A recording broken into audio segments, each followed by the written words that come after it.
नमस्कार, मैं हूं सौलजबी। स्वागत है आपका नेशन वन में। रुक करते हैं खबरों का। उत्तराखंड के चमोली में थराली विधानसभा चुनाव को लेकर आज मुख्यमंत्री त्रिवेंद्र सिंह रावत गौचर हेलीपैड पहुंचे। सीएम के साथ भाजपा प्रदेश अध्यक्ष अजय भट्ट, सतपाल महाराज, हरक सिंह रावत, पार्टी के अन्य दिग्गज नेता भी पहुंचे। वहीं दूसरी ओर कांग्रेस के प्रत्याशी जीतराम ने भी नामांकन किया। साथ ही नेता प्रतिपक्ष इंदिरा हृदयेश भी कांग्रेस प्रत्याशी के नामांकन में पहुंची। मौके पर मुख्यमंत्री ने कहा कि पार्टी में डैमेज कंट्रोल कर दिया गया है, जिसमें पार्टी से बागी होकर चुनाव लड़ रहे प्रत्याशियों को मना लिया गया है, जो कि चुनाव में पार्टी भाजपा प्रत्याशी को मजबूत बनाने के लिए सहयोग करेंगे। इलेक्शन में ये परंपरा है कि कोई बड़ा हाई कमान स्तर का व्यक्ति नहीं आता है। अब 31 सभाएं तो मोदी जी कर्नाटक में कर रहे हैं, 1 या 2 सभाएं जवाहरलाल नेहरू, इंदिरा गांधी करते थे। हमने वो व्यवस्था देखी।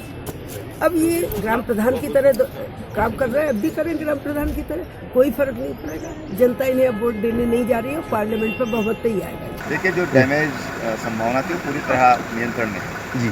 जो लोग हमारे चुनाव लड़ना चाहते थे अन्य लोग, उन्होंने कह दिया कि हम पार्टी के पक्ष में ही काम करेंगे और कितने लोगों की दावेदारी करना उस चुनाव में ये साबित करता है कि वहाँ पर पार्टी की विजय सुनिश्चित दिखाई दे रही है। चमोली से अनिल राणा की रिपोर्ट। खबर उत्तराखंड के गदरपुर से है, जहां गुलर भोज में कैबिनेट मंत्री अरविंद पांडे के आवास पर प्रधानमंत्री आवास योजना के पात्र लोगों को कैबिनेट मंत्री ने स्वीकृति पत्र दिया। बता दें कि करीब 1 वर्ष से नगर पंचायत दिनेशपुर, नगर पंचायत केलाखेड़ा, नगर पालिका गदरपुर के पात्र लोगों का प्रधानमंत्री आवास योजना के पैसा रुका हुआ था। नगर पंचायत नगर पालिकाओं के बोर्ड खत्म होते ही स्थानों पर राज्य सरकार ने प्रशासक नियुक्त कर दिया। 2 दिनों से भाजपा कार्यकर्ताओं ने 2 नगर पंचायत और नगर पालिका क्षेत्र में घूमकर लोगों को कैबिनेट मंत्री अरविंद पांडे के आवास पर बुलाया और उन लोगों को कैबिनेट मंत्री ने स्वीकृति पत्र देकर 10 दिनों के भीतर उनके खाते में पैसा दे जाने की बात कही है। इन योजनाओं को जानबूझ कर लटकाया जा रहा था। जब वहाँ से नगर पालिका अध्यक्ष या पंचायत अध्यक्ष हट गए तो मुझे कहीं न कहीं अंदेशा हुआ कि ऐसा तो नहीं कि प्रधानमंत्री की इतनी कल्याणकारी योजना और गरीबों को उसका सही समय पर लाभ नहीं मिल पाना और दलालों का सक्रिय होना, ये कहीं ना कहीं प्रधानमंत्री जी के कामों पर प्रश्न चिन्ह लगा रहे थे ये लोग। तो उसका संज्ञान लेते हुए मैंने तत्काल अभी नगर पालिका के ईओ गदरपुर को और ईओ टाउन एरिया गुलर भोज, ईओ टाउन एरिया दिनेशपुर, इन तीनों को बुला के जितने पात्र लोग थे, उनकी संख्या 1000 से ज्यादा बैठ रही है, उन सब पात्रों को बुला के मैंने उनको प्रशस्ति पत्र दिया। भारतीय क्रिकेट टीम के तेज गेंदबाज मोहम्मद शमी और हसीन जहां के विवाद में नया मोड़ आ गया है, जहां हसीन जहां ने एक प्रेस कॉन्फ्रेंस करके जानकारी दी है कि शमी के ही रिश्तेदार समाज सेवी शमीम अहमद तुर्क का साथ मिल गया है और शमीम अहमद तुर्क ने हसीन और शमी को फिर से एक करने की कोशिश शुरू करते हुए बिरादरी की पंचायत करके बिरादरी के लोगों को हसीन की बात सुनवाई है, जिसकी वजह से अब तक एक तरफा चल रहे बिरादरी के बड़े लोग अब हसीन जहां के भी साथ खड़े नजर आ रहे हैं। वहीं समाज सेवी शमीम अहमद तुर्क ने कहा है कि बिरादरी के लोगों ने दोनों तरफ की बातचीत को सही दिशा देने के लिए 5 लोगों की कमेटी बनाई है और जल्द ही विवाद सुलझ सकता है। क्या आप लोग जानते हैं कि मैं शमी अहमद के घर गई थी तो उसके घर वालों ने मेरा आने का सुनकर ताला मार दिया घर में और फरार हो गए सब। तो वहाँ पे फिर मुझे किसी का सपोर्ट नहीं मिला, कोई सहारा नहीं मिला। तो फिर मैं वहाँ गांव के प्रधान के पास गई। तो गांव के प्रधान के वहाँ पे जब मैं पहुँची तो उनको भी डराया गया कि वो मुझे कोई सहारा ना दे या फिर उसके ऊपर कोई मुसीबत आ सकती है, इस तरह की बातें। तो उन्हें परेशान देखकर मैं वहाँ से जब आने लगी तो मुझे किसी ने बताया कि शमीम भैया के बारे में कि वो मतलब जानने वाले और मानने वाले हैं और वो बहुतों को इंसाफ दिला चुके हैं, तो उनके घर तुम जा सकती हो। इसमें सब तुर्क बिरादरी के भी नहीं तो और बिरादरी के लोग थे, सारे जिम्मेदार लोग थे। वो आए और मकसद भी यही था कि जो परेशानी हसीन जहाँ जी ने बताई थी, हम लोगों से आगे जो मशवरा अपनी बात जो उनके दर्द था या जो उनके पास सबूत थे वो लोग इन्होंने दिखाए। तो उस बात को देखते हुए और इस पर ये यकीन करते हुए कि ये अपनी जगह कहीं ना कहीं सही है, तो हमने कुछ जिम्मेदार लोगों को अपने क्षेत्र के उन लोगों को बुलाया।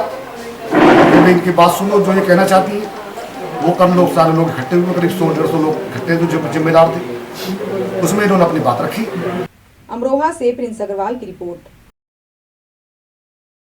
यूपी की योगी सरकार भले ही भ्रष्टाचार पर लगाम लगाने के लाख दावे करती हो, लेकिन प्रदेश में भ्रष्टाचार करने वालों पर रोक लगती नहीं दिख रही है। हापुड़ में भ्रष्टाचार का एक ऐसा ही मामला सामने आया है, जहां पर शिक्षा विभाग ने ठंड के वक्त बच्चों को बांटे जाने वाले स्वेटर में ही घोटाला कर दिया। दरअसल प्रदेश की योगी सरकार ने स्कूलों में ठंड से पहले स्वेटर देने की घोषणा की थी, जिसके लिए सरकार ने टेंडर भी निकाले थे। लेकिन हापुड़ के खंड शिक्षा अधिकारी मुंशीलाल पटेल ने करीब 1800 स्वेटर अपने कार्यालय में सजाए हुए हैं, जिन्हें मासूमों में नहीं बांटा गया है। वहीं एसडीएम मीनू राणा जब खंड शिक्षा अधिकारी के कार्यालय पहुंची तो भारी संख्या में स्वेटरों को देखकर भड़क उठी। पूरे मामले में अब एडीएम ने जांच कर उचित कार्रवाई करने के आदेश जारी कर दिए हैं। ये स्वेटर वैसे हम लोग की जानकारी में पहली बार आ रहा है, लेकिन यदि ऐसा है तो बहुत गलत है। स्वेटर यदि पात्रों को नहीं बांटे गए हैं तो जांच करा के इसके खिलाफ कार्रवाई। उससे कोई फर्क नहीं पड़ता, यदि नहीं बांटे हैं तो लिखित में प्रमाण होगा, किन स्कूलों में नहीं बांटे, किन स्कूलों में बांटे। हापुड़ से राजन त्यागी की रिपोर्ट। वक्त हो चला एक छोटे से ब्रेक का। हाँ, मैं मांगलिक हूँ और मैं 30 साल की होने जा रही थी। Then I found mangliks.com, शादी योग्य मांगलिक लड़के लड़कियों की एक अकेली जेन्युइन वेबसाइट। इसमें है 1 लाख से ज्यादा मांगलिक प्रोफाइल्स और रजिस्टर करना फ्री और एकदम आसान। अब अपना मांगलिक लाइफ पार्टनर सर्च करें, मैच करें और mangliks.com पर पाएं अपना मनपसंद जीवन साथी।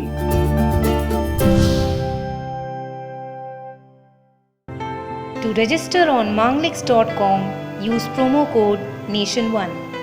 ब्रेक के बाद आपका स्वागत है।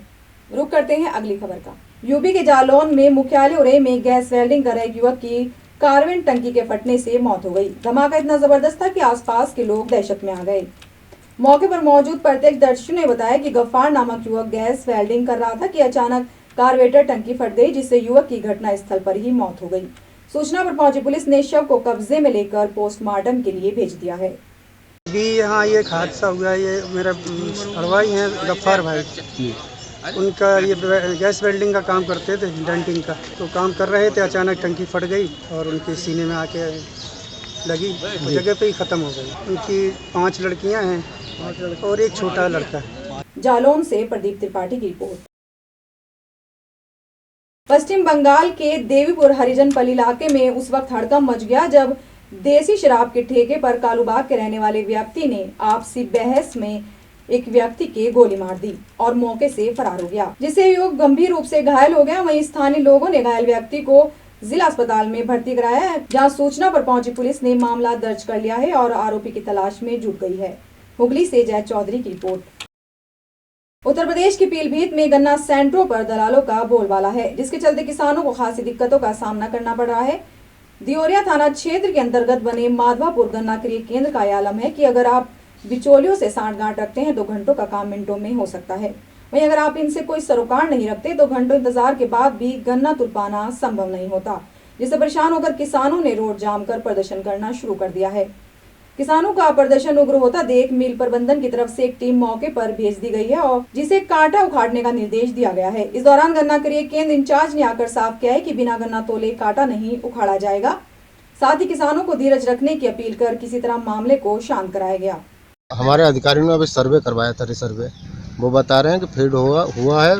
जिनके पास किसानों के पास गन्ना है उनका गन्ना तुला जाएगा, लिया जाएगा और हमें अभी तक जानकारी नहीं है, न किसी ने मेरे अधिकारी ने बताया है कि यहाँ जो है तौलबंद होगी। अभी तक किसी ने नहीं हमें बताया। हमारा 1.5 एकड़ लगभग गन्ना खड़ा हुआ है। अब यहाँ पे पर्ची दलालों को मिल रही है, काश्तकार को पर्ची नहीं मिलने पर काश्तकार का हम यहाँ 10 दिन से खड़े हुए हैं, कभी तौल नहीं हो रही है। आज इन्होंने प्लाट नहीं करने के चक्कर में 5 गाड़ियाँ मंगाई हैं, आज सेंटर बंद करने के मूड में है। पीलीभीत से ब्रह्मपाल सिंह की रिपोर्ट। अब तक की खबरों में बस इतना ही। देश दुनिया की तमाम खबरों के लिए बने रहिए नेशन वन के साथ। नमस्कार।